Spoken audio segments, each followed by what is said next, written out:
எத்தனை பேர் கல்யாணத்துக்கு போயிருக்கீங்க? சமீபமா கல்யாணத்துக்கு போயிருக்கிறீங்களா? சமீபமா கல்யாணத்துக்கு போனவங்க கை தூக்குங்க. இப்போ ரீசெண்டா கல்யாணத்துக்கு போனவங்க. ஓகே, சரி. கல்யாணத்துக்கு போகும்போது என்ன மனநிலையோடு நீங்க போவீங்க? பொண்ணு நம்மள மாதிரி மாட்டிக்கிட்டானவா? பார்த்தீங்களா? சும்மா ஜோக்குக்கு தான். அப்படி மாட்டலை அப்படின்னா நம்மளை சரிப்படுத்தியிருக்க முடியாது. சரி, கல்யாணத்துக்கு போகும்போது நல்லா நம்ம என்ன பண்ணுவோம்? நல்ல ட்ரெஸ் பண்ணுவோம். இருக்கிற ட்ரெஸ்லேயே நம்ம பெஸ்ட்டாக பண்ணி 1க்கு 2 முறை போய் அந்த பீரோவில் இருக்கிற கண்ணாடியோ பெரிய கண்ணாடியோ நின்று பார்ப்போம். இப்போ கிளம்பி போகும்போதே என்னென்னலாம் யோசித்து கொண்டு நீங்கள் போவீர்கள் கல்யாணத்துக்கு? சாப்பாடு நல்லா இருக்குமா? போன உடனே முதல் பந்தியில் உட்காரலாமா? அப்படி வேற என்னெல்லாம் யோசிப்பீங்க? சாப்பாடு தான் மெயின், அப்படிதானே? பொண்ணு மாப்பிள்ளை பார்க்குறதெல்லாம் ரெண்டாவது. அதெல்லாம் அதை அவங்க பார்த்துக்குறாங்க. அதனால இன்றைக்கு நம்ம பார்க்க போகிறது இந்த கல்யாண வஸ்திரம். அதை பற்றி தான் நம்ம பார்க்க போகிறோம். கல்யாண வஸ்திரம் எவ்வளவு ரொம்ப முக்கியமானது. பொண்ணுக்கு சேலை எடுக்கிறதுக்கு தாய்மாமன், சித்தப்பா, பெரியப்பா, பக்கத்து வீட்டுக்காரன் எல்லாருக்கும் ஃபோன் பண்ணி ஒரு டீமே போவாங்க. அதுக்கு மதிய சாப்பாடு ஹோட்டலில், ஸ்நாக்ஸு, கூல்ட்ரிங்க்ஸு, அந்த கல்யாண சேரீ எடுக்கிறதுக்கு.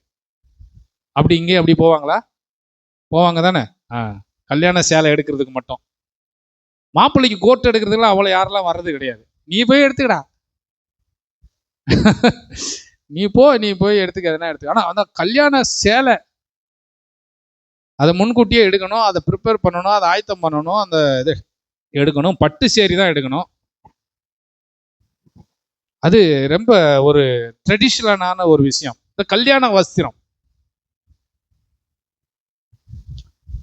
சில ஆட்கள் யோசிப்பாங்க, நான் எப்போ இந்த கல்யாண வஸ்திரம் போடுவேன்? எனக்கு எப்படி இது மாதிரிலாம் நடக்கும்? வயசு வரும்போது எல்லாம் கரெக்டாக நடத்திடுவார். அல்லேலூயா. மத்தேயு 22 இதை பற்றி சொல்லப்பட்டிருக்கு. மத்தேயு 22ஆம் அதிகாரத்தில் ஆண்டவர் இந்த கல்யாண வஸ்திரத்தை பற்றி ரொம்ப அருமையான ஒரு விளக்கத்தை கொடுக்கிறார். மத்தேயு 22:1-14 வரைக்கும் நம்ம வாசிக்கும் போது, ராஜ்யம் ஒரு குமாரனுக்கு கல்யாணம் பண்ணுகிற எப்படி ராஜாவுக்கு ஒப்பாய் இருக்கிறது. ஒரு குமாரனுக்கு எப்படி கல்யாணம் பண்றாங்களோ அது மாதிரி பரலோக ராஜ்யம் அப்படி இருக்கிறது அப்படின்னு சொல்லுகிறார். அடுத்தது வாசிங்க. கல்யாணத்துக்கு நோட்டீஸ், அதாவது பத்திரிக்கை. கல்யாணம் ரெடி ஆகி கொண்டிருக்கிறது. பொண்ணு மாப்பிள்ளை பார்க்குற விஷயங்கள்லாம் நடக்கிறது. பொண்ணு பிடிச்சிருக்கா, மாப்பிள்ளை பிடிச்சிருக்கிறா, எல்லாமே பிடிச்சிருக்கு, எல்லாமே பேசியாச்சு. அடுத்த கட்ட ஒரு நடவடிக்கைகள் ஒவ்வொன்றாக நடந்து கொண்டிருக்கிறது. டேட் ஃபிக்ஸ் பண்ணியாச்சு, பத்திரிக்கை நோட்டீஸ் அடிச்சாச்சு. இப்போ கல்யாணத்துக்கு எல்லாரையும் கூப்பிடணும். அப்போ நமக்கு ஒரு லிஸ்ட் வரும், அப்படிதானே? ஒரு பேர் யாருக்கெல்லாம் கொடுக்கணும், யாரையும் மிஸ் பண்ணிடக்கூடாது, ரொம்ப சொந்தக்காரங்களாம் மிஸ் பண்ணிடக்கூடாது. அதே போல இங்கேயும் ஒரு அழைப்பு கொடுக்கப்படுகிறது. அது யூதர்கள் எப்படி கல்யாணம் பண்ணுவாங்க அப்படின்னா, அவங்க கல்யாணத்துக்கு முன்னாடி 2 அழைப்பு கொடுப்பாங்க ஒவ்வொருத்தருக்கும். எத்தனை அழைப்பு? 2 அழைப்பு. முதலாவது அழைப்பு, இது மாதிரி இங்க கல்யாணம் நடக்க போகுது அப்படி என்று சொல்லுவார்கள். 2வது அழைப்பு எதுக்குன்னா, எல்லாம் ஆயத்தமாக இருக்கிறது, சாப்பாடெல்லாம் ஆயத்தமாயிருச்சு, வாங்க. நம்ம ஊர்ல எல்லாம் 2 அழைப்பு 3 அழைப்பு இல்லை.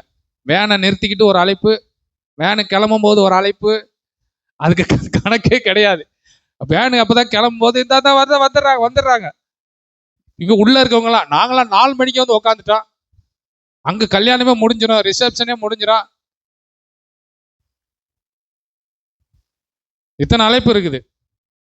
ஆனா யூதர்களுடைய கல்ச்சர் எப்படி 2 அழைப்பு கொடுப்பாங்க. அந்த அழைப்புங்க கொடுக்கப்படுகிறது.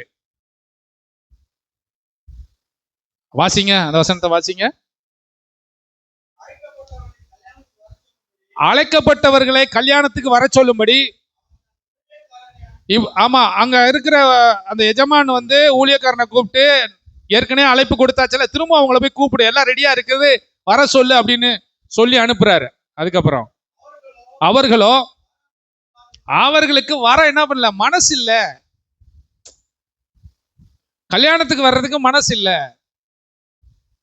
வாசிக்கலாம். அதுக்கப்புறம், அப்பொழுது அவன் வேறு ஊழியக்காரரை அழைத்து நீங்கள் போய்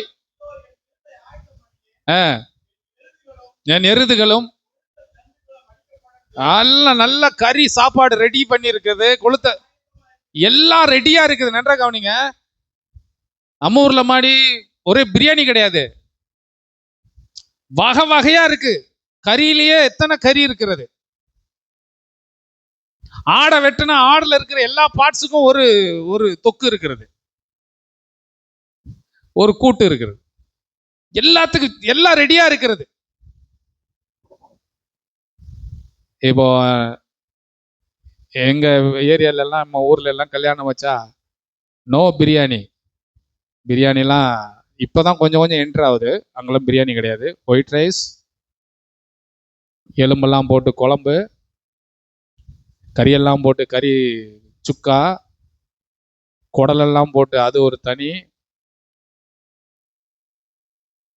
அதுல என்ன எல்லாம் வகையா இருக்கும்.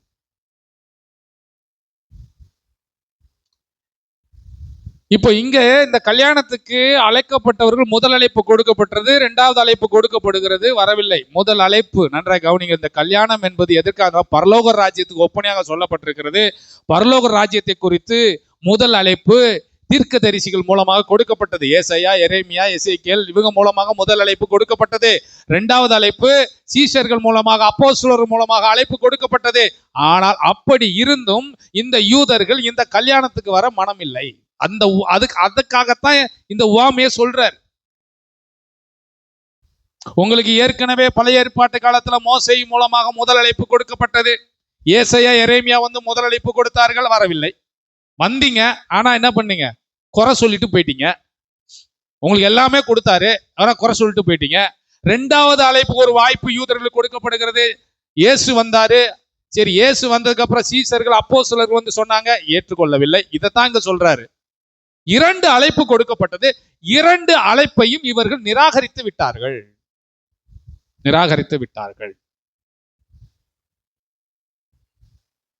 தேவனுடைய ராஜ்யத்துல வந்து பிரவேசிப்பதற்கு, தேவனை வந்து மேசியாவாக, இயேசுவை வந்து மேசியாவாக ஏற்றுக்கொள்வதற்கு இவர்களுக்கு மிகப்பெரிய மனசுல தடை இருந்தது. மறுபடியும் ரொம்ப தடை இருந்தது. இதெல்லாவற்றையும் இவர்கள் நிராகரித்து விட்டார்கள். இந்த கல்யாணத்துக்கு நாங்க வரமாட்டோம். இந்த யூதர்கள் அப்படியும் இல்லை, நாங்கள் வரமாட்டோம் என்று சொன்னால் வரமாட்டோம், அவ்வளவுதான். கட் அண்ட் ரைட்டா இருக்காங்க, ரொம்ப ஸ்ட்ராங்கா இருக்காங்க. கல்யாணத்துக்கு நாங்க என்ன பண்ண மாட்டோம், வரமாட்டோம். இந்த சத்தியத்தின்படி, இந்த உவமையின்படி இந்த யூதர்கள் 2 முறை பழைய ஏற்பாட்டிலையும் புதிய ஏற்பாட்டிலையும் 2 அழைப்பு கொடுக்கப்பட்டு வரவில்லை. ஆண்டவர் கொஞ்சம் மாற்றி யோசிக்கிறார். அழைப்பு கொடுத்தும் வரல, என்ன பண்ணலாம்? வித்தியாசமா யோசிக்கணும்ல. எப்படின்னா, சாப்பாடு என்ன பண்ணியாச்சு, பந்தி ரெடி ஆயிடுச்சு, சமையல் எல்லாம் ரெடி, இவ்வளவு இருக்கு, இதை யார் சாப்பிட்டு தீப்பா? அதனால ஆண்டவர் ஒரு திட்டத்தை மாற்றினார். கல்யாணத்துக்கு வர முடியாது என்று சொன்னா கூட பரவாயில்ல, அதை ரொம்ப கேவலமா அலட்சியப்படுத்துகிறார்கள். அவர் சொல்றாங்க, இந்த கல்யாணத்துக்கு எங்களால வர முடியாது, இதை விட எங்களுக்கு ஒரு மிகப்பெரிய வேலை இருக்கு, அதனால என்னால வர முடியாது. அன்னைக்குதான் எனக்கு இந்த கல்யாணத்துக்கு எங்களால வர முடியாது, அலட்சியம் செய்கிறார்கள். ஒருவன் என்ன சொல்றான், தன் வயலுக்கும் ஒருவன் தன் வியாபாரத்துக்கும் போக வேண்டும். நன்றாக கவனியுங்கள். இயேசு கிறிஸ்துவை ஏற்றுக்கொள்வதற்கு மனமில்லை, இயேசுவை ஆராதிப்பதற்கு மனமில்லை. இந்த கல்யாணம் எதற்கு ஒப்பனையா சொல்லப்பட்டிருக்கு? ஆரம்பத்திலே பார்த்தோம், பரலோக ராஜ்யத்துக்கு ஒப்பனையா சொல்லப்பட்டிருக்கிறது.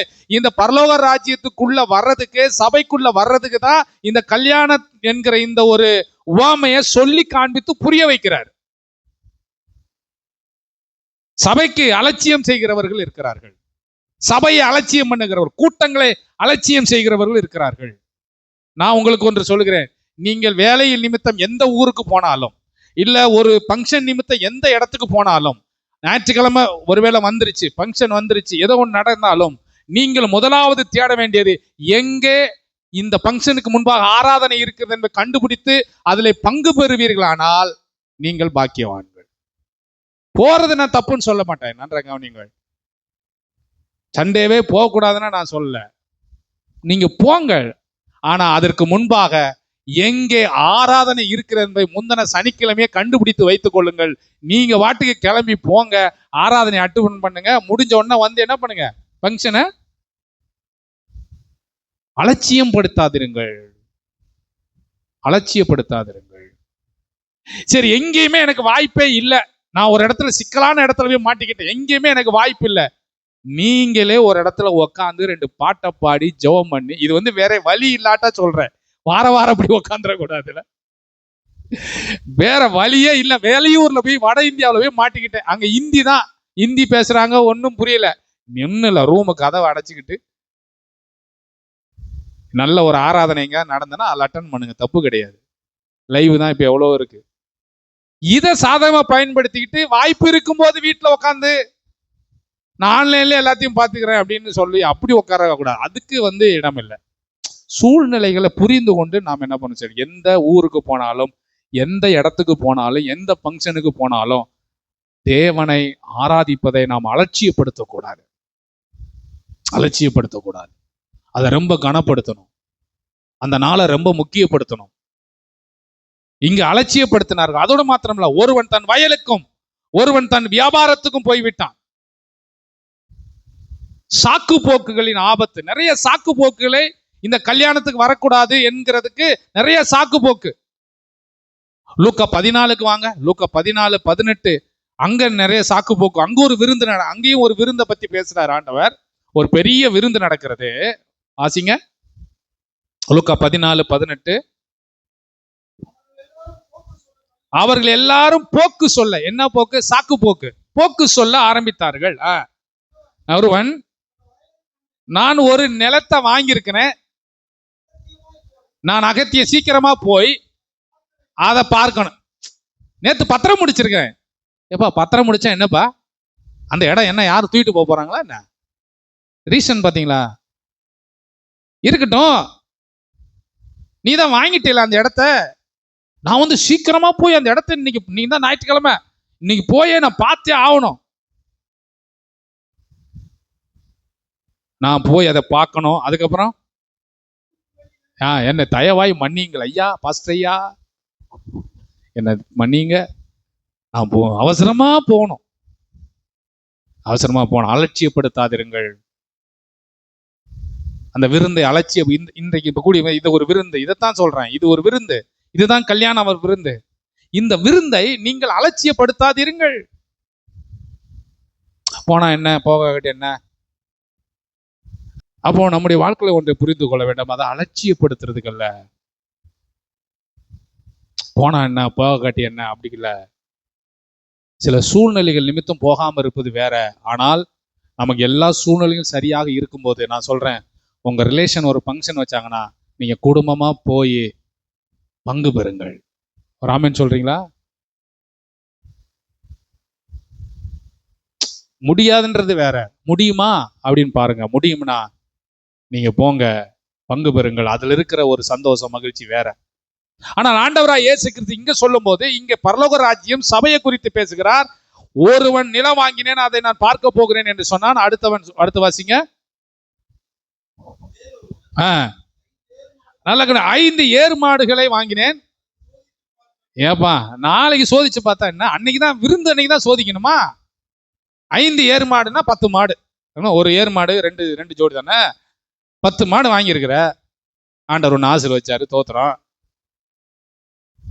ஏன் அன்னைக்கு விருந்து, அன்னைக்கு தான் கல்யாணத்து அன்னைக்கு தான் அதை போய் நீங்க சோதிச்சு பார்க்கணுமா என்ன? அன்னைக்கு ஒரு தண்ணியும் புல்லு வச்சுட்டு கொஞ்ச நேரம் போய், எஜமான் கூப்பிடுறாரு, ராஜா கூப்பிடுறாரு கல்யாணத்துல அட்டன் பண்ணிட்டு, அப்புறம் வந்து நாளைக்கு திங்கக்கிழமை சோதிச்சு பார்த்தான்னா, இல்ல நான் அன்னைக்கு தான் சோதிச்சு பார்க்கணும். 5 ஏர் மாடு கொண்டேன், அதை நான் சோதிக்க போக வேண்டும் என்றான். அடுத்தது, என்னை திரும்பவும் என்ன பண்ண, தயவு செய்து நான் மன்னிச்சிருங்க ஐயா, இன்னைக்கு என்னால என்ன பண்ண முடியாது, வர முடியாது. அடுத்தது, வேறொருவன், ஆமா இப்பதான் எனக்கு கல்யாணம் ஆயிருக்கு, அதனால நான் வரக்கூடாது. ஏன்னா இதெல்லாம் ஒரு சாக்காப்பா, அவர் கூப்பிடுறதே கல்யாணத்துக்கு தான் கூப்பிடுறாரு. திருமணம் ஆயிடுச்சுன்னா என்ன, இப்போ அதுக்கு இதுக்கு என்ன சம்பந்தம் இருக்கு? சம்பந்தம் இல்லாத ரீசனை சொல்றது எதுக்கு? தேவனை ஆராதிப்பதற்கும், சபைக்கு வர்றதுக்கும், கூட்டங்களுக்கு வர்றதுக்கும், ஆண்டவரை தொழுது கொள்றதுக்கும், ஜெபம் பண்றதுக்கும். இப்பதான் கல்யாணம் ஆயிருக்கு, இதுக்கு என்ன சம்பந்தம் இருக்கு? அடுத்தது வாசிங்க. ஆ ஆ கோபம் அடைந்து தன் ஊழியக்காரனை நோக்கி, ஆ நல்லா கவனிங்க, ஏழைகளையும்,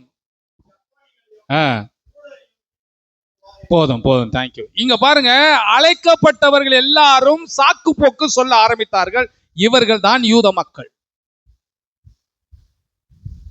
ஆனால் தேவன் ஒரு மாற்றத்தை, ஒரு மாற்றமான ஆசீர்வாதத்தை, ஒரு ஒரு ஒரு திருப்பு முனையை உண்டாக்க வேண்டும். ஏனால் சொன்னா, இல்லாவிட்டால் எல்லா பந்தியில ஆயத்தம் பண்ணிட்டு இருக்க அனைத்தும் வீணாக போய்விடும். அதை மாற்றி யோசித்துதான் தேவன் சொன்னார், அழைக்கப்பட்டவர்கள் அதுக்கு அபாந்தரமா போய்விட்டார்கள். நீ போய் தெருவில் இருக்கிற எல்லாரையும் நீ அழைத்து கொண்டு வா. அலட்சிய மாற்றம் அல்ல, அலட்சியத்திலிருந்து எதிர்க்க ஆரம்பித்து விட்டார்கள். அலட்சியப்படுத்தினால் பரவாயில்ல, எதிர்த்து பேச ஆரம்பிக்கிறார்கள். நான் மாடு வாங்கியிருக்கிறேன், நான் நிலம் வாங்கியிருக்கிறேன், நான் கல்யாணம் பண்ண எப்படி வர்றது? அலட்சியப்படுத்தினார்கள். அதுக்கப்புறம் அலட்சியப்படுத்தி எதிர்க்க ஆரம்பித்தவர். அடுத்து மாத்திர ராஜாவை அவமதித்தார்கள். ராஜாவை அவமதித்தார்கள். கல்யாண விருந்து ஆயத்தமா இருக்கிறது, அழைக்கப்பட்டவர்கள் அபாந்தரமா போன. இவ புதிய திருப்பம், புதிய மாற்றம், புதிய நன்மை, புதிய ஆசீர்வாதத்தை தேவன் திட்டமிடுகிறார். 22:9 வாங்க. மத்தேயு 22:9 வாங்க. நீர் வழி சந்திகளில் போய், ஆமா, காணப்படுகிற கண்ணில் படுகிற அனைவரையும் கல்யாணத்துக்கு அழைத்து கொண்டு வாருங்கள். ஒரு ஒரு தீர்மானம் போடப்படுகிறது. இப்ப யூதர்கள் என்று கிடையாது. உன் கண்ணில் படுகிற ஊனை, சப்பானி, கடங்கார, அழுகிறவன், பாவி எல்லாரையும் இந்த கல்யாண விருந்துக்கு கூட்டுவா. இன்றைக்கு இயேசு கிறிஸ்து அதை தான் சொல்றாரு. எல்லாரும் இந்த சபைக்குள்ள வரட்டும், எல்லாரும் வரட்டும், எல்லாரும் வாங்க. பொதுவான அழைப்பு. வழிகளில் போய் கண்ணில் படுகிற எல்லாரையும் நீங்கள் கூப்பிடுங்கள். ராஜா கூப்பிடுறார், உங்களுக்காக பந்தி ஆயத்தப்பட்டிருக்கிறது. எல்லாருக்கும் ஒரு அழைப்பு கொடுக்கப்படுகிறது. இயேசு கிறிஸ்துனுடைய இந்த நல்ல செய்தி என்ன ஜாதி, என்ன குலம், என்ன இனம், என்ன மொழி, இதெல்லாம் ஆண்டவர் சொல்ற, எல்லாரையும் கூட்டிட்டு வா உள்ள அப்படின்றாரு. இப்ப எல்லாரும் உள்ள வந்துட்டாங்க. 10வது வசனம் வாசிங்க. அந்த ஊழியக்கார வழிகளில் புறப்பட்டு, நல்லார், அத நல்லவன் கெட்டவன், அடுத்து எல்லா கண்ட அனைவரையும் கூட்டி சேர்த்தார்கள். விருந்தாளிகளால் நிறைந்திருந்தது. உள்ள இருக்க பரிசுத்தவான்கள் கிடையாது, யூதர்கள் கிடையாது, நல்லவன் கெட்டவன் எல்லாரும் உள்ள உட்கார்ந்து இருக்கிறாங்க. அனைவரையும் கூட்டம். இதாங்க தேவனுடைய அன்பு. அல்லேலூயா.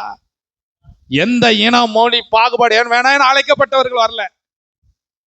அதனால தெருவில் போங்க, ஊனை மூட்டுறவன், அவன் இவன். இப்ப நம்முடைய வாழ்க்கையில அப்படிதான். கடன் பிரச்சனை இருக்கணும் கூட்டுவா, வியாதியோடு இருக்கணும் கூட்டுவா, அப்புறம் குடிகாரனை கூட்டுவா, எல்லாரையும் கூட்டுவா. கல்யாண விருந்து இருக்கு கூட்டுவா. நல்ல விருந்து உனக்கு கொடுக்கப்படும். இந்த விருந்து உன் சரீரத்தை புஷ்டிப்படுத்துறதுக்கு இல்ல, உன் ஆத்துமாவை சரிப்படுத்துறதுக்கு. ஒரு ஆமென் சொல்லுவோமா? ஆமே. உன் ஆத்துமாவை சரிப்படுத்தும். வருந்தி கூப்பிடுங்கள்னு சொல்லப்பட்டிருக்கு லூக்கால. எப்படி கூப்பிடணுமா? வருந்தி கூட்டி கொண்டு வாருங்கள். எதுக்காக? சோறு போடுறதுக்காக மட்டும் இல்ல, அவங்க ஆத்துமாவால நிறைய கஷ்டம் இருக்கிறது, அவங்க வேதனையோடு இருக்கிறார்கள், கடன் பிரச்சனையோடு இருக்கிறார்கள், தீர்க்க முடியாத சில சூழ்நிலையோடு இருக்கிறார்கள். அவர்களுக்கு நல்ல உணவு கொடுக்க வேண்டும். அந்த உணவு தான் இந்த வேத வசனம் என்கிற இந்த பிரெட். அதனால சொல்றோம், மனுஷன் அப்பத்தினால் மாத்திரமல்ல, தேவனுடைய வாயிலிருந்து புறப்படுகிற ஒவ்வொரு வார்த்தையினாலும் பிழைப்பு இருக்கிறது. சரீரம் வாழ்றதுக்கு தான் அந்த கரிசோறு.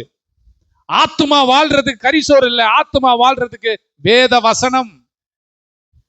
வேத வசனம். அதுக்காக எல்லாரையும் கூப்பிடுறாரு. எல்லாரும் வாங்க, உனக்கு என்ன பிரச்சனை இருக்கு, என்ன வியாதி இருக்கு, வாங்க, எல்லாரும் வாங்க. வந்து எல்லா கூட்டி சேர்க்கிறாங்க. மிருந்து அடி மண்டபம் ஃபுல்லா ஆளு ஜே ஜே ஜே ஜேன்னு இருக்கு. மண்டபம் நிறைந்து இருக்கிறது. இப்பதான் ராஜா அந்த விருந்தாளிகளை பார்க்கறதுக்கு உள்ள வராரு. வாசிங்க 11. இப்போ ரிசப்ஷன் நடக்குது. ரிசப்ஷன் நடந்து கொண்டிருக்கும் போது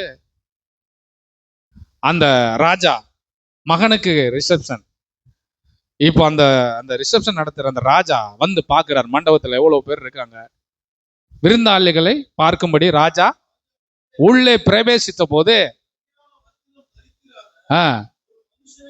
நல்லா கவனிங்க, யூதருடைய கல்ச்சர் படி கல்யாணத்துக்கு வருகிற அனைவருக்கும் இவங்களே ட்ரெஸ் எடுத்து வச்சிருப்பாங்க. அளவுப்படி எல்லா அளவுலையும் ட்ரெஸ் இருக்கும். அளவு எடுத்து தைக்கிறது இல்லை, அவங்க ட்ரெஸ் தான் தெரியல அவங்களுக்கு. எப்படி அது சும்மா இப்படி எடுத்து இப்படி போட்டாலே கோட்டு மாதிரி. இப்போ கிராஜுவேஷன் வாங்கும் போதெல்லாம் பாருங்க, எந்த கோட்டை யார் போட்டாலும் செட் ஆகும். அவங்களுடைய ஆடை எல்லாம் அப்படிதான் இருக்கும், எல்லா சைஸ்லையும் வச்சிருப்பாங்க. உள்ள வரும்போது அவங்களுக்கு ஒரு வஸ்திரம் எதுக்குன்னா, இந்த ஏற்ற தாழ்வு, உயர்ந்தவன் தாழ்ந்தவன் அப்படின்ற, ரொம்ப சில கல்யாணத்துக்கு போகும்போது பொண்ணும் தெரியாது, பொண்ணு யாரு, ரிசப்ஷனுக்கு வந்திருக்கவங்க யாருன்னு தெரியாது. பொண்ணை விட ரொம்ப மேக்கப் பண்ணி பக்கத்துல உட்காந்துருப்பான். நம்ம நினைப்போம் இதுவாதான் பொண்ணா இருக்குமோ, இப்படி சந்தேகத்திலே இருப்போம். அதனால இப்ப கல்யாணத்துல வந்து துணை பொண்ணுலாம் உட்கார வைக்கிறது இல்லை.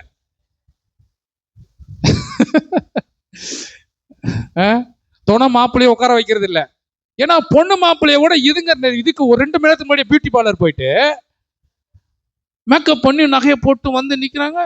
பாஸ்டர் ஒரு சந்தேகமா, யாருக்கு கல்யாணம்? நம்ம கவுன்சிலிங் கொடுத்த 2 பேரும் எங்க? அவங்கள காண இவங்க வந்து முன்னாடி நிக்கிறாங்கன்னா அப்படி சந்தேகப்படுற அளவுக்கு வந்துருது. அப்ப அந்த யூத கலாச்சாரத்தின்படி என்ன பண்ணுவாங்கன்னா, வருகிற அனைவருக்குமே என்ன பண்ணுவாங்கன்னா, ஒரு மேல போட்டு, நீ எவ்வளவு பெரிய உயர்ந்த ஆடை போட்டு வந்தாலும் அதுக்கு மேல போட்டுறதுக்கு ஒரு ட்ரெஸ் கொடுப்பாங்க. அது பாக்குறது எல்லாம் யூனிஃபார்மா இருக்கும். அப்படி ஒருவன் எல்லாரும் ஒரே மாதிரி இருக்கிறாங்க. ஒருத்த மட்டும் கல்யாண வஸ்திரம் போடல. கல்யாண வஸ்திரம் போடல. இந்த ராஜா கண்டுபிடிச்சிட்டாரு. ராஜா கண்டுபிடிச்சு அவனை கூப்பிடுறாரு. இந்த கல்யாண வஸ்திரம்ன்றது என்ன தெரியுமா? வெளிப்படுத்தல் 19:8 சொல்லப்பட்டிருக்கிறது. கல்யாண வஸ்திரம்னா என்ன? கல்யாண வஸ்திரம் என்பது இயேசு கிறிஸ்துனுடைய நீதியையும் பரிசுத்தத்தையும் தரித்து கொண்டவர்கள். வெளிப்படுத்தல் 19:8 வாசிங்க. வெள்ளிய வஸ்திரம் நீதிகளே, நீதியின் வஸ்திரம், நீதியின் சால்வை, நீதியின் வஸ்திரத்தை அணிந்து கொண்டிருக்க கல்யாண வஸ்திரம். இப்ப நாமளும் அப்படிதான் நீதியின் வஸ்திரத்தை நாம் அணிந்து கொண்டிருக்கிறோம். ரட்சிப்பு என்கிற வஸ்திரத்தை நாம் அணிந்து கொண்டிருக்கிறோம். இதுதான் கல்யாண வஸ்திரம். மணவாளன் வரப்போறார், மணவாட்டி சபை எடுத்துக்கொள்ள போறார். இதை நம்ம இஷ்டத்துக்கே எடுத்து வைக்க முடியாது. இப்ப அதே காரியத்தை இங்க சொல்றாரு. கல்யாண வஸ்திரம் அவங்கிட்ட இல்லையே. ஆதாமுக்கு எப்படி ஒரு ஆடையை கொடுத்து அங்க ஏதேன் தோட்டத்துல அவங்களை எப்படி பராமரித்தாரோ, அதே போல ரட்சிப்பு என்கிற நீதி என்கிற வஸ்திரத்தை நம்ம எல்லாருக்கும் உடுத்தி இருக்கிறார். இப்ப நீங்க எல்லாருமே நீதி, ரட்சிப்பு, பாவ மன்னிப்பு என்கிற வஸ்திரத்தை போட்டிருக்கிறீங்க. அப்படிதானே? போட்டிருக்கிறீங்களா? கழட்டி வச்சிட்டீங்களா? அப்பப்ப கழட்டி துவைக்க போடுற பாஸ்டர். அதுக்காக ஒரு முறை தான், ஒரு முறை போட்டாச்சுன்னா திரும்ப பண்ணக்கூடாது. திரும்ப கழட்டி அப்பப்ப மாத்தக்கூடாது. அது தெரியாது. அது நம்முடைய உள்ளத்துக்குள்ளே நடக்கிற ஒரு மாற்றம். இந்த கல்யாண வஸ்திரம் தரித்திராத மனிதனை பார்த்து, சிநேகிதனே நீ எப்படி இங்க உள்ள வந்தா என்று கேட்டான். எதுவுமே பேசல. எப்படி கூப்பிடுறாரு? ஆக்சுவலா கல்யாண வஸ்திரம் இல்லாம யாரும் உள்ள வரக்கூடாது. ரட்சிப்பு அதே மாதிரிதான். ரட்சிப்பு இல்லாம யாரும் தேவ சமூகத்துக்கிட்ட போக முடியாது.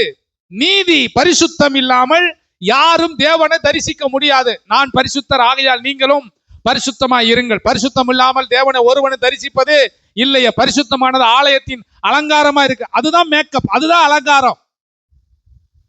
சிநேகிதனேன்னு கூப்பிடுறாரு. நண்பா அப்படி சொல்றான். சிநேகிதன் என்னது?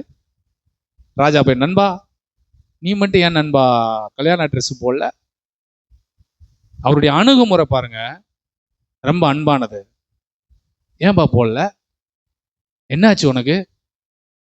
ஏன் திருவிருந்து எடுக்க மாட்ற? ஏன் ஒழுங்கா சர்ச்சுக்கு வர மாட்ற? அவருடைய அணுகுமுறை தான், தேவனுடைய அணுகுமுறை தான். ஏன் அப்படி இருக்கிற? ஏன் சோர்வா இருக்கிற? எதுவுமே பேசல. இவன் எதுவுமே பதில் சொல்லல. அவன் பேசாமல் இருந்தான். இந்த சிநேகிதனே என்ற ஒரு வார்த்தையை சீசனுக்கு ஒரு இடத்துல பயன்படுத்தி இருப்பார். யாருக்கு சொல்லுங்க? யூதாஸ். சிநேகிதனே, என்னை நண்பா, என்னை முத்தத்தினால காட்டி கொடுக்குறாயா? அவனை வேணா பிடிச்சி ஒரு அறை விட்டு, ஏடா இத்தனை நாள் என் கூட இருந்து சோறுலாம் சாப்பிட்டு இப்ப ஏன் என்னைய காட்டி கொடுக்குறியா அப்படின்னு இருக்கலாம். ஆனா இல்ல, சிநேகிதனேன்னு சொன்ன, நண்பனே, நண்பா, ஏன்பா வஸ்திரம் இல்லாம உள்ள உட்காந்துருக்க? ஏன் வஸ்திரம் இல்லாம உள்ள உட்காந்துருக்க? எப்படி நீ உள்ளே வந்தாய்? இவனுக்கு என்ன ஒரு இதுனா, எதுக்கு நம்ம இதெல்லாம் போடணும்? நம்ம அதெல்லாம் போடுறது கூட்டத்தில் யார் கண்டுபிடிக்க போறா? நம்ம போட்டான்னா போடாட்டி என்ன? இவ்வளவு பெரிய கூட்டம் வருது, இந்த கூட்டத்துக்குள்ளேயே நம்மளை வந்து கண்டுபிடிக்க போறாங்க? இல்ல, நல்லா கவனிங்க. அவருடைய கண்கள் பூமி எங்கும் உலாவி கொண்டிருக்கிறது. இவ்வளவு பெரிய மிஸ்டேக்க பண்ணிட்டு நீ எப்படி எல்லாரோடும் சேர்ந்து உட்கார்ந்து உன்னால ஆராதிக்க முடியுது? இவ்வளவு பெரிய தவற பண்ணிட்டு எப்படி உன்னால் இந்த இடத்துல நின்று பிரசங்கிக்க முடியுது? அதனாலதான் ராஜா கேட்கிறாரு, நண்பா, எங்கே உன் நீதி? எங்கே உன் பரிசுத்தம்? எங்கே உன் உண்மை? கல்யாண வஸ்திரம் எங்க? எதுவும் பேச முடியல. இவன் நினைச்சது, நம்ம சுயமா எல்லாத்தையும் நம்ம சமாளிச்சுக்கலாம், எல்லாம் நம்ம பார்த்துக்கலாம், யாருதான் உலகத்தில் அப்படி பண்ணாம இருக்கிறான், நம்ம அதெல்லாம் பார்த்துக்கலாம் அப்படின்னா அவன் பேசாமல் இருந்தான். மறுமொழி சொல்ல முடியல. ஏன்னு சொன்னா, எனக்கு யாருமே கொடுக்கலன்னு சொல்ல முடியாது, எனக்கு வஸ்திரம் கொடுக்கலன்னு சொல்ல முடியாது. இன்னொன்னு என்னன்னா, வஸ்திரம் வாங்க காசு இல்லைன்னு சொல்ல முடியாது. ஏன்னா வஸ்திரம் இலவசம், ரட்சிப்பு இலவசம். நியாய தீர்ப்பு நாள்ல எனக்கு யாருமே சொல்லல, எனக்கு யாருமே ட்ரெஸ் கொடுக்கலன்னு சொல்ல முடியாது. ஏன்னா இது இலவசம். இந்த ரட்சிப்பு இலவசம். அன்னைக்கு ராஜா வந்து வெள்ளி சிங்காசனத்துல உட்கார்ந்து நியாயத்து இருக்கும் போது கூப்பிடுவாரு, ஏப்பா நீ ஏன் ரட்சிக்க, நீ என்ன இப்படி இருக்கிற? இல்ல, எனக்கு யாருமே சொல்லல, சொல்ல முடியாது. ஏன்னா இன்னைக்கு வந்து ஓரளவுக்கு சுவிசேஷம் என்ன பண்ணிருக்கு, நம்ம சொல்றதை விட சோசியல் மீடியால நிறைய பரவி போயிருக்கிறது. ஒரு ஆமென் சொல்லுங்க. ஆமா, பரவி இருக்கிறது. நாமளும் ஊழியத்தை செய்கிறோம், சுவிசேஷங்களை சொல்லுகிறோம். இவன் சாக்கு போக்கு நீ சொல்ல முடியாது, அதனாலதான் அமைதி ஆயிட்டான். என்ன சாக்கு போக்கு சொல்றது? எனக்கு வாங்க காசு இல்லைன்னு சொல்ல முடியும், ட்ரெஸ் வாங்க காசு இல்லைன்னு சொல்ல முடியுமா? இல்ல, ஏன்னா அது இலவசமாச்சே. நீ தான் வாங்கல, எனக்கு யாரும் கொடுக்கலன்னு சொல்ல முடியுமா? இல்ல, ஏன்னா கொடுத்துக்கிட்டே இருக்கிறாங்க, வரவங்க எல்லாம் கொடுத்துக்கிட்டே இருக்கிறாங்க. ரெண்டுமே சொல்ல முடியல. இங்கதான் இயேசு கிறிஸ்துவினுடைய அன்பை பார்க்கிறோம். உனக்கு வஸ்திரம் இல்ல, நீ அப்படியே எப்படி சொல்ற, நிலை குலைந்தவனாய் வந்து நிற்கிறாய். உன்னிடத்தில் கேட்கப்படுகிற கேள்விகளுக்கு உன்னால் சரியாக ஆன்சர் பண்ண முடியல. அப்படிப்பட்ட சூழ்நிலையில் இருக்கிறாய். நான் சொல்றேன், ஆண்டவர் சொல்றாரு, இயேசு கிறிஸ்துவின் ரத்தம் சகல பாவங்களை நீக்கி உன்னை சுத்திகரிக்கும். உண்மையில் அவ்வளவு நேசிக்கக்கூடிய ஒரு தேவன் இருக்கிறார். நீங்க என்ன பண்ண, அவருக்கு கீழ்ப்படிந்தால் மட்டும் போதும். அவருக்கு கீழ்ப்படிந்தால் மட்டும் போதும். உங்களை அவர் வாளாக்காமல் தலையாக்குவார், கீழாக்காமல் மேலாக்கப்படுவீர்கள். ஆனா எதற்காகவும் யாருக்காகவும் இந்த கல்யாண வஸ்திரத்தை, இந்த பரிசுத்தத்தை, இந்த நீதியை, இந்த நேர்மையை விட்டு விடாதிருங்கள். அப்பப்ப இந்த ரட்சிப்பின் வஸ்திரத்தை கலட்டி வைக்கிறதல்ல, எப்பொழுதும் இந்த வஸ்திரத்தை உடுத்தி இருக்க வேண்டும். கிறிஸ்துவின் அன்பு அதான். அவர் என்ன சொல்றாரு, உன் பாவத்தை நான் கடல்ல ஆழத்துல போட்டேன், முதுகுக்கு பின்னால் எரிஞ்சிட்டேன், அப்படிதானே சொல்றாரு. உன்னுடைய துக்கம், உன் கஷ்டம், உன் வேதனை எல்லாத்தையும் சிலுவையில் அவர் சுமந்துட்டாரு. இப்ப நான் என்ன பண்ணணும்? கீழ்ப்படிந்தால் போதும். உன்னுடைய சூழ்நிலை, உன் குடும்ப வாழ்க்கை எல்லாவற்றையும் தேவனால் மாற்ற முடியும். வியாதியா, கடன் பிரச்சனையா, வாழ்க்கையில சமாதானம் இல்லை, சந்தோஷம் இல்லையா, இதுக்கெல்லாம் நீங்க ரொம்ப புலம்ப தேவையில்ல. ஒரே ஒரு மருந்து நான் சொல்றேன். அந்த மருந்து என்னது? விக்ஸாக்சன் 500. ஒரே ஒரு டேப்லெட் டபுள் உங்களுக்கு சுகமாயிரும். நான் சொல்ல, அது மெடிசன். நான் சொல்றது இயேசு என்கிற நல் மருந்து. அந்த மருந்தை தூக்கி உங்க பிரச்சனைக்குள்ள போடுங்க.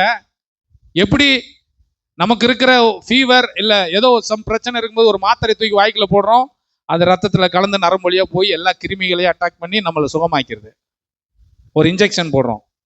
ஆனால் இந்த பிரச்சனை, இந்த சூழ்நிலை, இந்த கடன் பிரச்சனை, இது தேவையில்லாத காரியம், சமாதானம் இல்ல, வாழ்க்கையை வாழக்கூடாது, செத்து போயிடலாம் நினைக்கிற இந்த சூழ்நிலைக்குள்ள நீங்க சாக கூடாது என்பதுதான் தேவ திட்டம். இந்த வஸ்திரம் இல்லாதவனுக்கு அதுதான் அவர் சொல்லிக் கொடுக்க விரும்புகிறார். நீ வஸ்திரம் இல்லாதவனா வந்துட்ட, நான் உன்னை இப்படியே வஸ்திரம் இல்லாதவனா அனுப்ப விரும்பல. ஆதாம் ஏவாளுக்கு எப்படி ஒரு ஆடை அடிச்சு அன்றைக்கு தோளுடைய உடுத்தினாரோ, அதே போல இயேசு கிறிஸ்து நமக்காக சிலுவையில மரித்து பாவ மன்னிப்பு என்கிற ரட்சிப்பின் உடையை நமக்காக உடுத்திருக்கிறார். இதை நீங்க கீழ்ப்படி, வேற ஒன்னும் செய்ய வேணாம். காசு, பணம், பொருள் எதுவும் அவர் கேட்கல. நம்முடைய இருதயத்துல அவருக்கு கீழ்ப்படி, ஐயா அடியேன் சொல்லும் அடியேன் கேட்கிறேன், நான் என்ன செய்ய வேண்டும்? மேற்குக்கும் கிழக்குக்கு எவ்வளவு தூரமோ அவ்வளவு தூரம் நம்முடைய பிரச்சனைகள் எல்லாம் தூக்கி போட்டுட்டேன்னு சொல்றாரு. மேற்குக்கும் கிழக்குக்கும் உங்களுக்கு எவ்வளவு தூரம் தெரியுமா? எண்ண முடியாது. அவ்வளவு தூரத்துக்கு உங்க பிரச்சனையை மாத்தி விட்டேன் என்று சொல்லுகிறார்.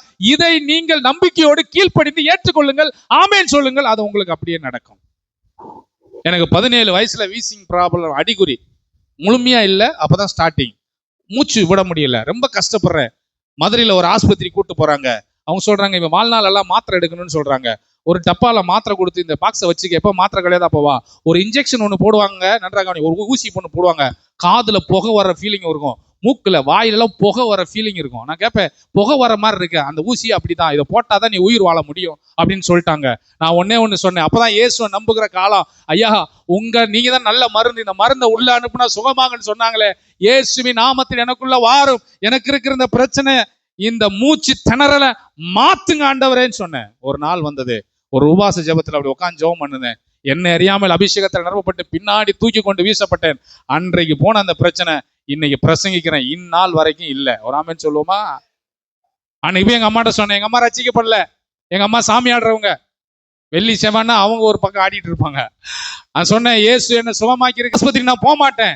ஐயோ நீ போலனா செத்துருவேன், நான் சாக மாட்டேன், எனக்காக ஒருத்தர் செத்துட்டாரு. யாரா அவரு? அவர் தான் இயேசு. அல்லேலூயா. எங்க அம்மா சொன்னாங்க, இவனுக்கு பைத்தியம் முத்தி போச்சு, அவ்வளவுதான், சர்ச்சுக்கு போய் இது மாதிரி கெட்டு பாஸ்ட் கெடுத்துட்டாரு. அதனால எங்க பாஸ்ட் வீடு விசிட்டிங்க வரமாட்டாரு. ஏன்னா எங்க அம்மா எங்க பாஸ்ட்டை பார்த்தா ரொம்ப காண்டாயிருவாங்க. கூட்டு போய் என் பிள்ளை எப்படி கெடுத்து வச்சிருக்க. அப்ப எனக்கு நடத்துற சுகத்தை அவங்க பார்க்க ஆரம்பிச்சு, மாத்திரை மருந்து எடுக்காம எப்படி இருக்கான் பாக்குறாங்க. 1 வருஷம் 2 வருஷம் நல்லா இருக்கிறேன். இப்ப பாருங்க, திருமணமாய் 2 பிள்ளைகள் இருக்கு, ஊழியம் செய்யறேன், எல்லாமே செய்யறேன். அவங்க சொன்ன இன்ஸ்ட்ரக்ஷன் தெரியுமா? கிரிக்கெட் விளையாடக்கூடாது, கூல்ட்ரிங்க்ஸ் குடிக்கூடாது, ஜில் தண்ணி குடிக்கூடாது. இப்ப எவ்வளவு ஜில் வாட்டர் குடிக்கலாம், எவ்வளவு கிரிக்கெட் விளையாடலாம். என் ஆண்டவர் எனக்கு சுகமாக்கி இருக்கிறார். நானே உங்களுக்கு முன்னாடி சாட்சியா நிற்கும் போது, உங்க பிரச்சனை மேற்கு கிழக்கு எவ்வளவு தூரமோ அவ்வளவு தூரம் விளக்கிட்டாரு. ரட்சிப்பின் வஸ்திரம் இல்லைன்னா அவர் தள்ளி இல்ல வெளியே போடான்னு சொல்லல. அந்த ரட்சிப்பின் வஸ்திரத்தை சிலுவையில நமக்காக எல்லாவற்றையும் செய்து முடிச்சிட்டாரு. என்னுடைய பாவத்தெல்லாம் முதுகுக்கு பின்னாடி எரிஞ்சிட்டாரு, என் பிரச்சனை எல்லாம் முதுகுக்கு பின்னாடி எரிஞ்சிட்டாரு. அவர் சொல்றாரு, நானே உன் மீறுதல்களை துடைத்தெறிகிறேன், உன் பாவங்களை இனிமேல் நான் நினைக்க மாட்டேன்றார். அவரே நினைக்கிறது இல்ல. நம்மளை அவ்வளவு தூய்மையானவனா மாத்திருக்கிறார் ஆண்டவர். இன்னும் தூய்மையானவனா மாத்திருக்கிறார். எதுக்கு இந்த ரட்சிப்பின் வஸ்திரம்? நான் சொல்றேன், எதுக்கு இந்த ரட்சிப்பின் வஸ்திரத்தை நான் நமக்கு தந்திருக்கிறார்? இந்த உலகத்துக்கு ஒரு ஆபத்து வருகிறது. இந்த ரட்சிப்பின் வஸ்திரம் இல்லாம யாரும் அந்த ராஜ்யத்துக்குள் போக முடியாது. அந்த வசனம் முடியும் போது அதான் சொல்றேன், இவனுக்கு ரட்சிப்பின் வஸ்திரம் இல்லை, இவன் எவ்வளவு சொன்னாலும் இவன் இந்த ரட்சிப்பின் வஸ்திரத்தை உடுத்திக்கிறதுக்கு இவன் விரும்பவில்லை. இவனை தூக்கி அக்கினி கடலும் கந்தம் தூக்கி போடுங்கள், கட்டாக கட்டி போடுங்கள் என்று அங்க ஒரு நியாய தீர்ப்பு நடக்கிறது. அது யாருக்கு தெரியுமா? இவ்வளவு சொல்லியும் கீழ்ப்படியாதவனுக்கு.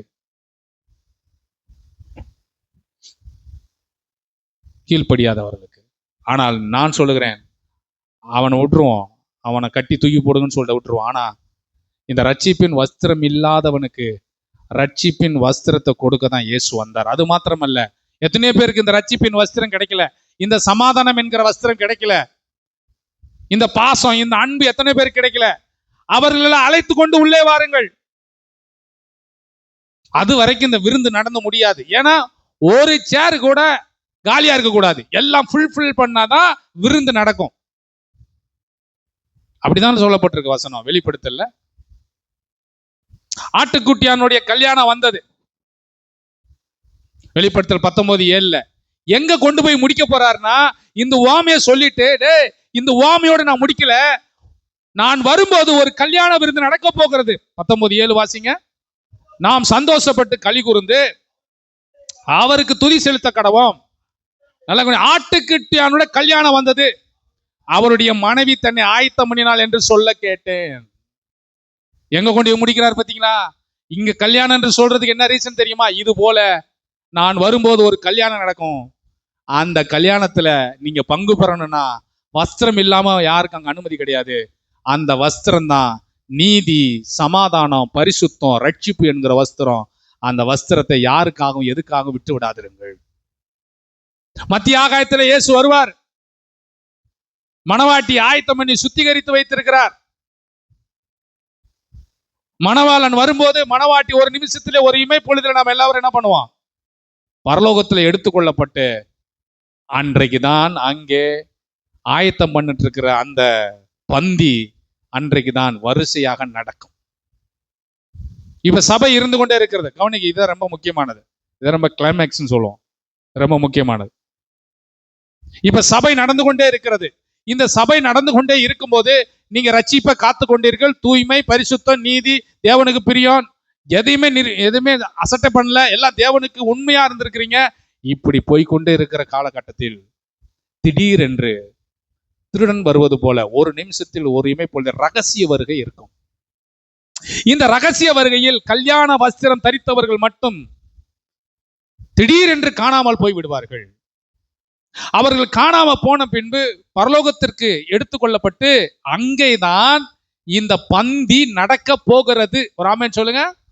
அங்கதான் மகிழ்ச்சி. நீங்க எடுத்துக்கொண்டு மேல போன உடனே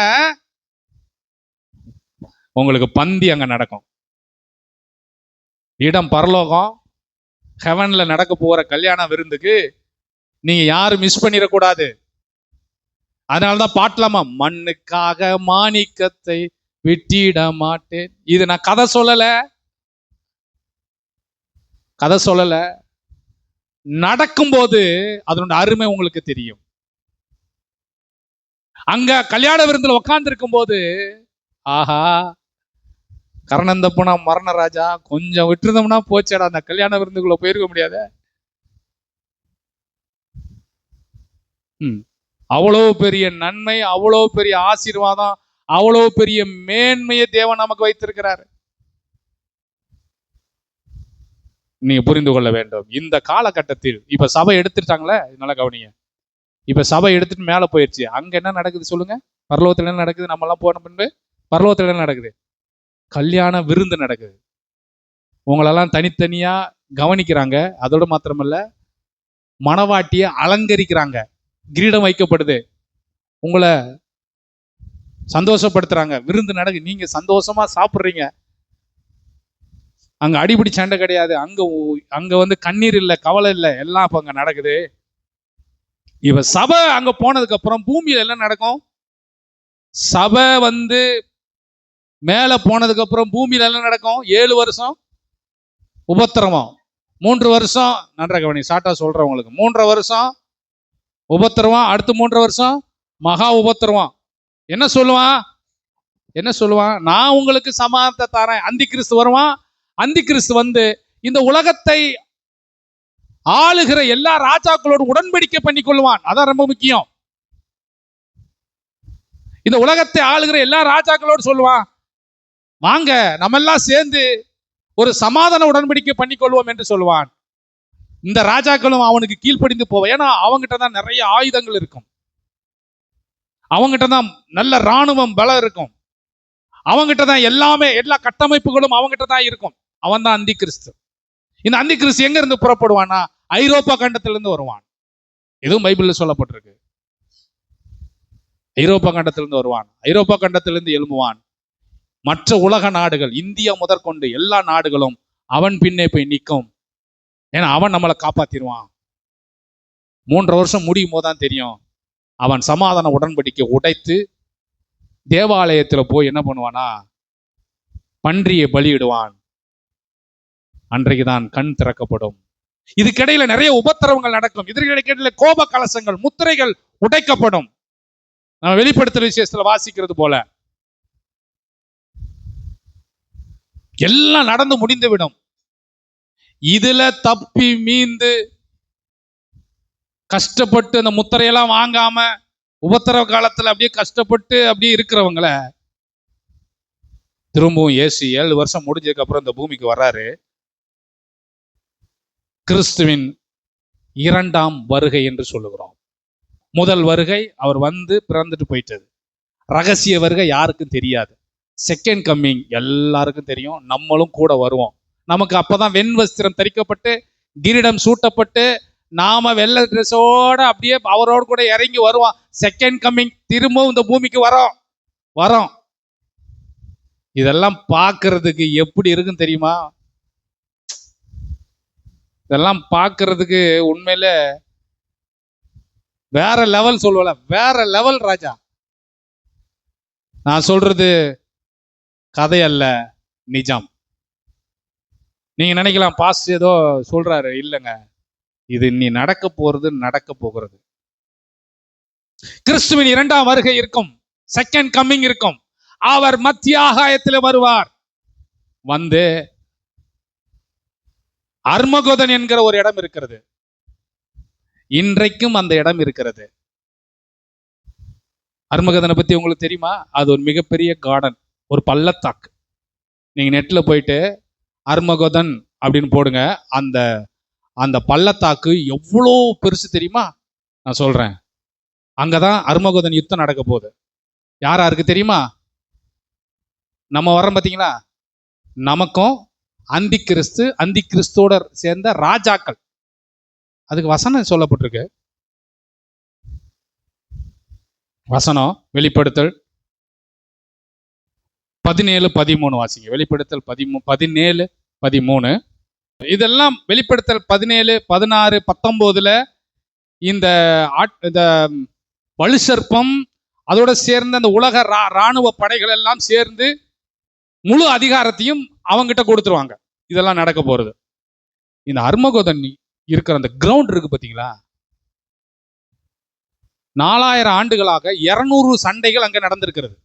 அந்த இடத்துல மட்டும் நன்றாக கவனிங்கள். 4000 ஆண்டுகளாக 200 யுத்தங்கள் அங்க நடந்திருக்கிறது. 200 யுத்தங்கள் நடந்திருக்கிறது. யார் யுத்தம் தெரியுமா? எகிப்து பார்வோன். எகிப்துல பார்வோன் வர்ற பாருங்க, சண்டை இடுகிறது அங்க நடந்தது. அடுத்தது கானானியர்கள் இஸ்ரவேலர்கள் என்பது பல தரப்பினர் இங்கு போரிட்டனர். கானானியர்களுக்கு இஸ்ரவேலர்கள் சண்டை நடந்திருக்கு. கிதியோனுடைய யுத்தம் இந்த அர்மகோதன்ல நடந்திருக்கிறது. யோசியா ராஜா மரணம் அடைந்தது இந்த அர்மகோதன்ல நடந்திருக்கிறது. முதலாம் உலகப் போர் 1918 பிரிட்டிஷ் ஜெனரல் எட்மண்ட் ஆல்ஃபியின் தலைமையிலான ஒரு போர் இந்த அர்மகோதன் இடத்துல தான் நடந்திருக்கிறது. இயேசு கிறிஸ்து வரும்போது இந்த அர்மகோதன் இடத்துல தான் இந்த யுத்தத்தை நடத்த போகிறார். ஒரு பக்கம் நாமும் இயேசுவும் வெள்ளை வஸ்திரம் போட்டிருப்போம். நான் யோசிச்சு பார்த்தேன், வெள்ளை வஸ்திரம் போட்டுக்கிட்டு சண்டை போட முடியுமா? நம்மகிட்டையும் துப்பாக்கி கொடுப்பாரா? இப்படி யோசிச்சு பார்த்தேன். ஆனா வசனம் சொல்லுகிறது, நம்ம கிட்ட துப்பாக்கியும் கிடையாது, ஒண்ணும் கிடையாது. வாயின் வார்த்தையினாலே எல்லாவற்றையும் அவர் அழித்து விடுவார். நாம உட்காந்து இந்த கேம் விளையாடும் போது அட்ரா மச்சான் போடு போடு அப்படின்னு அதை மட்டும் பார்த்து வெள்ளை ட்ரெஸ் போட்டு உட்கார வச்சிருவார். பாடுறா, நம்ம எதுவுமே பண்ண வேண்டாம். அங்க சண்டை நடக்கிறத அர்மகோதன் எப்படி கிரிக்கெட் ஸ்டேடியத்துல லைவா உட்காந்து பாக்குறோமோ அது மாதிரி ஒரு மலையில உட்காந்து நமக்காக, அதனால வசனம் சொல்லுகிறது யாத்திராகமத்துல, நீங்கள் சும்மா இருப்பீர்கள், உங்களுக்காக அவர் என்ன பண்ணுவார்? யுத்தம் பண்ணுவார். இது அர்மகோதன் நடக்க போகிறது.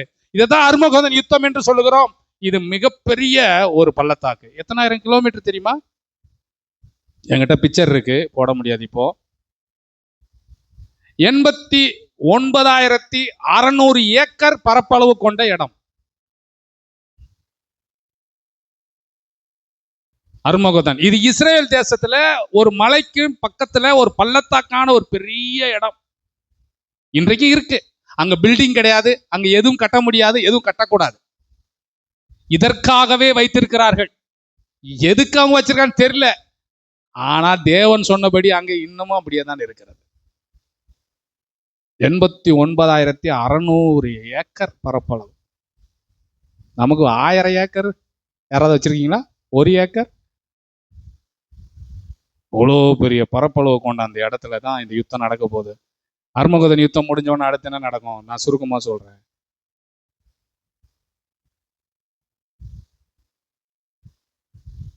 மணவாட்டி சபை விசுவாசிகள் யுத்தத்தில் என்ன செய்வோம்? ஒண்ணுமே செய்ய மாட்டாங்க. கர்த்தர் உங்களுக்காக யுத்தம் பண்ணுவாரு. அவங்க சும்மா உட்காந்து வெள்ளை ட்ரெஸ் போட்டு உட்காந்து அப்படி கிரீடம் வச்சு பார்த்துட்டு இருக்க வேண்டியதான் நம்ம எல்லாரும். அடுத்து சாத்தான் கட்டப்படுவான். பாத்தீங்களா, கல்யாண வஸ்திரத்துக்கு ரட்சிக்கப்பட்டதற்கு எவ்வளவு பெரிய வேல்யூ தெரியுமா? அதனால சொல்ற, ரட்சிக்கப்பட்ட ஜனமே உனக்கு ஒப்பானவன் யார்? இவ்வளவு பெரிய ரட்சிப்பை நீங்கள் இவ்வளவு அசால்ட்டா நினைக்காதீங்க. இதுக்கு மிகப்பெரிய மதிப்பு இருக்கிறது. இதுக்கு எதுக்கு ஈடு செய்ய முடியாது. அடுத்தது 1000 வருட அரசாட்சி. சாத்தானை கட்டிட்டு எத்தனை வருஷம் ஆட்சி பண்ண போறோம்? 1000 இயர்ஸ். தேவன் இயேசு நேரடியாக ஆட்சி பண்ணுவார். அதுல நம்மளும் அந்த ஆட்சியில இருப்போம். ஏற்கனவே மகா உபத்திரவ காலத்துல மறுதளிக்காம முத்திரையை வாங்காம கொஞ்சம் பேர் மீதம் இருப்பாங்கல்ல, அவங்களும் இந்த ஆட்சியில இருப்பாங்க. ஆனா நமக்கு கொடுக்கப்பட்டிருக்கிற உரிமை அவங்களுக்கு கொடுக்கப்படாது. அவங்க தனியா தான் இருப்பாங்க. அவங்க அதுக்கப்புறம் சுவிசேஷத்தை கேட்டு ரட்சிக்கப்பட்டு அதுக்கப்புறம் தான் அவங்க சேர்த்து கொள்ளப்படுவாங்க. இது யூதர்களையும் இஸ்ரவேலர்களையும் குறிக்கிறது. 1000 வருட அரசாட்சி. அந்த ஆட்சி எப்படி தெரியுமா இருக்கும்? ரொம்ப ஒரு நல்ல ஆட்சி, அமைதியான. இவங்க சொல்றாங்கல்ல, இப்ப உலக நாடுகள் சொல்லுதுல, அதை ஒழிச்சிருவோம் இதை ஒழிச்சு. நான் சொல்றேன், இயேசு வர வரைக்கும் எதையும் ஒழிக்கவே முடியாது. பாவத்தை ஒழிக்க முடியும்னு நினைக்கிறீங்களா? கஞ்சாவை ஒழிக்க முடியும்னு நினைக்கிறீங்களா? போதையை ஒழிக்க முடியும்னு நினைக்கிறீங்களா? துன்மார்க்கனை திருத்த முடியுமா? ஒன்றும் முடியாது.